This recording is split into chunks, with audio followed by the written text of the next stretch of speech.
Olá, gente boa, de volta aqui com o programa Papo Dinâmico pela PUC TV Goiás, toda terça-feira, 11h30 da noite. E também você pode nos acompanhar no Facebook, no Instagram, no Twitter e no canal da PUC TV no YouTube. Hoje estamos debatendo aqui o tema Fraternidade e Superação da Violência. Campanha da Fraternidade que começa amanhã em todo o Brasil e aqui em Goiânia, também na Cúria Metropolitana, às 9 horas da manhã, será lançada a campanha da Fraternidade em nível da Arquidiocese de Goiânia, não é isso, professor Valmir? Sim. Amanhã, portanto, 9 da manhã, na Cúria Metropolitana, fica aí atrás da Catedral, aí no centro de Goiânia. Para todos os municípios que integram a Arquidiocese de Goiânia, pois estão convidados a participar desse lançamento da campanha da Fraternidade. Que ações, professor Valmir, a igreja traça para essa campanha da fraternidade? Tanto em nível da família, porque eu vejo que ele faz um plano para a família, para as comunidades e também para a sociedade. Né? Em nível de família, quais as recomendações da CNBB para essa campanha? Olha, as ações são muitas. Na sua comunidade, na paróquia, inclusive, porque são só propostas, depois pode continuar aprofundando. Eu creio que no círculo bíblico, na escola, na família, se poderia começar primeiro sentar no tempo da quaresma e dizer que sinais nós temos de violência, que gestos nós temos que diminuir, como está o meu comportamento lá em casa, com os filhos, com os pais, com os idosos, com as crianças, com os jovens, como é que está isso? Como é que está também... Hoje em dia, geralmente, as donas de casa também trabalham junto, às vezes junto com o marido e tal. O marido trabalha num lugar, ela trabalha no outro. Quando chega em casa à noite, às vezes só a mulher trabalha arrumando a casa, cuidando dos meninos e tal. Que tal, nessa campanha da fraternidade... Fazer um gesto concreto, não é? O pai, né, o marido, ajudar a esposa na casa, nos afazeres Tanto que o curso de Direito da PUC, desse ano, a jornada de estudos interdisciplinares, o tema é o tema da campanha da fraternidade. Sim. A fraternidade com a superação da violência.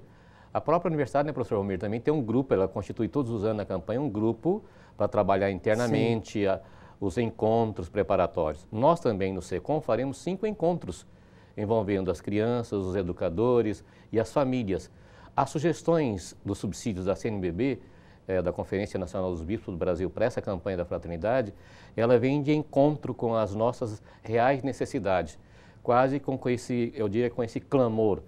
Porque os nossos programas, os programas de extensão da PUC, estão inseridos dentro de comunidade que vivenciam essa violência direta na própria carne.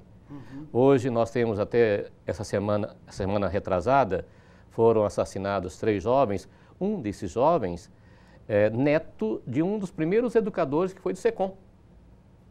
Sim. Então, um pouco para perceber que essa violência está muito próxima e nós temos que dar uma resposta ou buscar caminhos para a superação dessa violência. Que, do ponto de vista mesmo pessoal, na questão da violência direta, também cada um pode se perguntar: como é o meu jeito de conversar? Como é a forma com que eu construo as relações? Qual é a linguagem que eu uso? Porque, às vezes, boa parte das agressões começa com a linguagem. Uma linguagem que você tem que aperfeiçoar. Que tipo de expressões, de provocações? Depois vai dando o passo seguinte. Muito bem, essa é a relação direta. Mas nós temos aqui, ó, nós temos celular, o bendito celular. O que se passa de violência nesse aparelhinho é um negócio impressionante. É violência explícita. É agressão. São assassinatos de forma arbitrária. Agressões, os fake news calúnias que se passam pelo celular e a gente recebe, o que faz? Deleta. Ao invés de apagar, segurar por aí, não, distribui para todo mundo. Isso é uma fofoca ampliada, um mal amplificado, uma violência que a gente promove, de modo que a violência pelas redes sociais, nós temos que combatê-la de um modo decisivo, porque ela ganhou grandeza. Depois na escola, a universidade, na escola, tem que debater esse tema. Tem a questão do bullying, tem coleguinha matando os demais colegas, não é só mais nos Estados Unidos. Ameaçando, as crianças de 8 anos ameaçando a outra. Sim. Então, essa situação de violência na escola, a violência contra o professor, do professor contra o estudante, a violência pelas redes sociais, então tem que educar para uma outra forma de... Eu lembro de menino também, inclusive entre nós era incentivado, briga, dava a hora do intervalo, ao invés de ir lanchar junto, a merenda, essas coisas, ficava lá brigando e ao redor a torcida. Quer dizer, como que uma promoção e um grau de emancipação daquele que podia bater no outro, o mais forte. Isso não é educação. De modo que é uma coisa que se eduque na escola também para a paz. Aí nós, professores, educadores, pais, lideranças, exercitar essa cultura da mediação, mediar conflitos, para não deixar esses conflitos se alastrarem. Porque depois que a coisa se alastra, isso é igual fogo. Para apagar não é fácil. Na verdade, a campanha da fraternidade, ela coincide com a quaresma, que é um período de conversão. A conversão, ela pode ser individual, como nós falamos aqui, eu assumi alguma atitude pessoal de mudança de comportamento, melhorar minha forma de falar com as pessoas, também na alimentação, na bebida, diminuir ou cortar a bebida, que às vezes tem gente que bebe demais, né? Então, que tal na quaresma? A festa vira uma briga. Exatamente. Então, a pessoa se conter em alguns excessos que normalmente ele comete. Isso é a conversão individual. Também frequentar os grupos de oração, a missa, as atividades, né, religiosas e participar. Você falava da pessoa cultivar também a espiritualidade.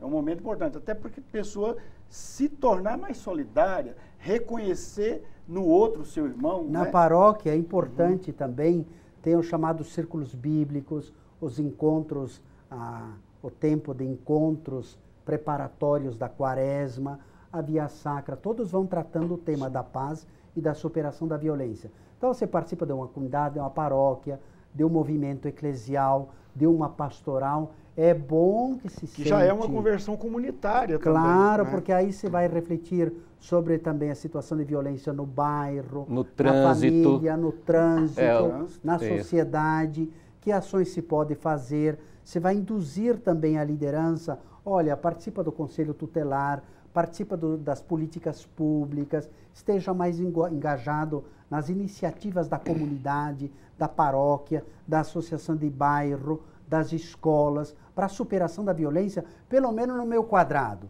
pelo menos no lugar que eu habito, na minha cidade, no bairro, na minha região. Mas quem puder participar também de partido político, de entidades de classe, de associações, que aí já é um nível mais social, né, em nível da sociedade, né?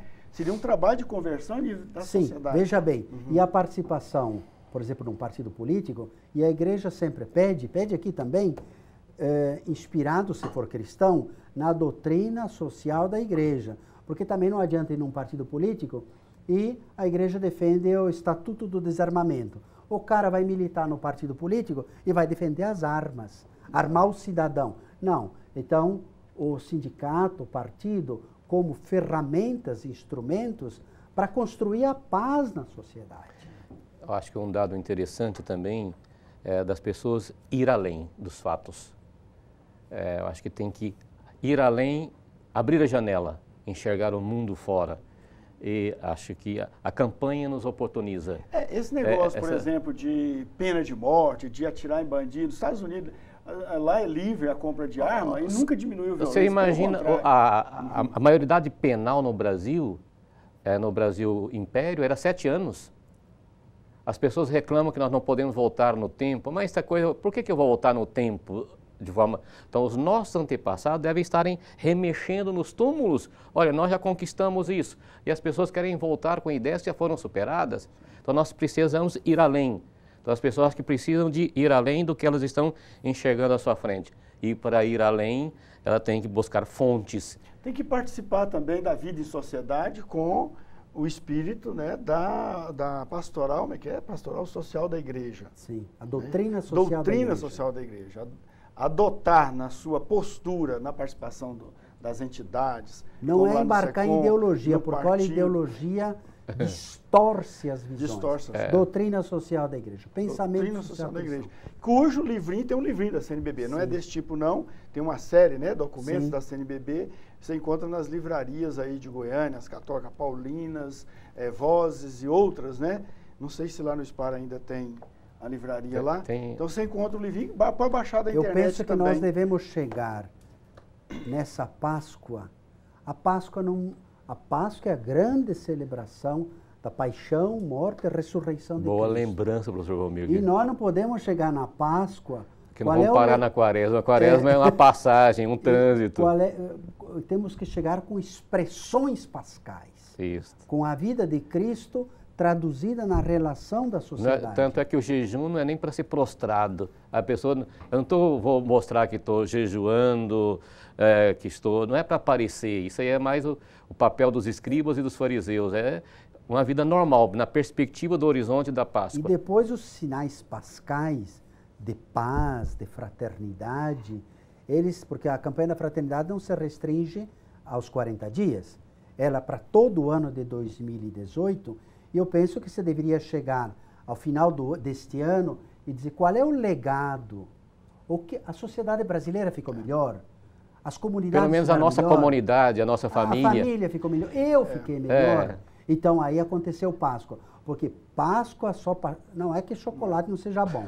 A Páscoa é todo dia, tem até um hino, né? Acabar no chocolate e no presente, você acaba com a Páscoa. Tem um hino que fala assim, a Páscoa não é só hoje, a Páscoa é todo dia, né? Se eu levar o Cristo em minha vida, tudo será uma eterna alegria. Muito bonito. Infelizmente o nosso programa acabou. Aí. A conversão, o período de conversão, a Quaresma é um período privilegiado de conversão, mas a conversão deve durar a vida toda, né? É um processo que dura a vida toda. Olha, gente, nosso programa acabou.